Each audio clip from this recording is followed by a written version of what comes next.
সুধী মণ্ডলী, আবারও এসেছে বৈশাখ, এসেছে বাংলা 1422 সাল। আপনাদের সবাইকে জানাচ্ছি তাই বাংলা নববর্ষের শুভেচ্ছা। এদিকে 25শে বৈশাখ আমাদের কবিগুরু রবীন্দ্রনাথ ঠাকুরের জন্মদিন, তাই কবিগুরুর সুরে সুর মিলিয়ে বলতে চাই, তাপসনী শশবায় মম সুরে দাউরায় বৎসরের আবর্জনা দূর হয়ে যাক যাক যাক, এসো এসো এসো হে বৈশাখ এসো এসো। সুধী মণ্ডলী, গত বছর বাংলাদেশের রাজনৈতিক পরিস্থিতি খুব খারাপ ছিল।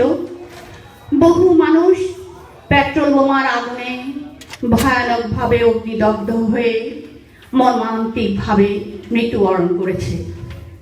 বহু মানুষ মর্মান্তিকভাবে অগ্নিদগ্ধ হয়ে অত্যন্ত যন্ত্রণার মধ্যে দিন কাটাচ্ছেন।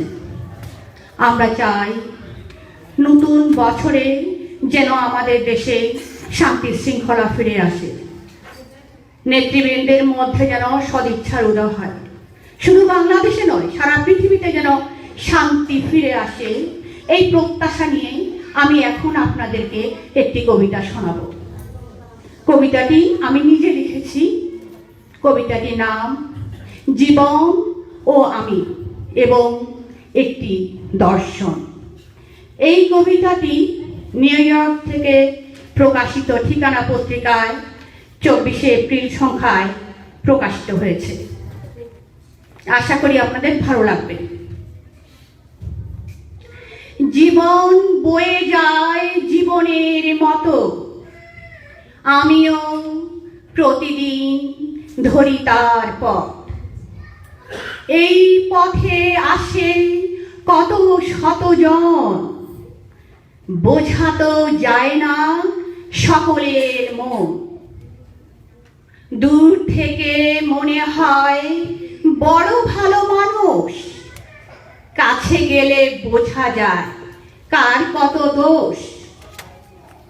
ভুলে গিয়ে মানুষের দোষ গুণগুলি, হাসি মুখে সবার সাথে বন্ধুর মতো চলি।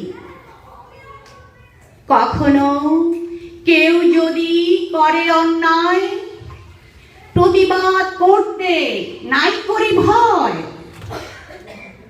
যখন যেখানে যাই রাখি মাথা উঁচু, একমাত্র সৃষ্টিকর্তার কাছে করি মাথা নিচু।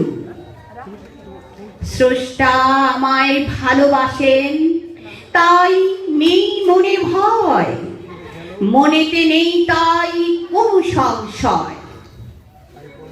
সদা সত্য বলা বড় বেশি ভালো, মনেতে থাকে না তখন কোনো রকম কালো।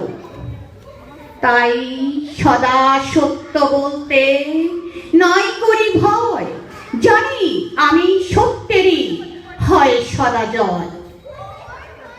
টেনে নিয়ে চলি আমি আমার জীবনের বোঝা, সাথে সাথে সবার সাথে করি আমি মজা।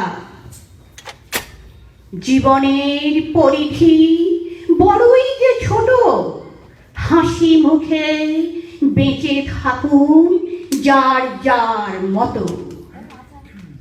আপনাদের সকলকে অসংখ্য ধন্যবাদ।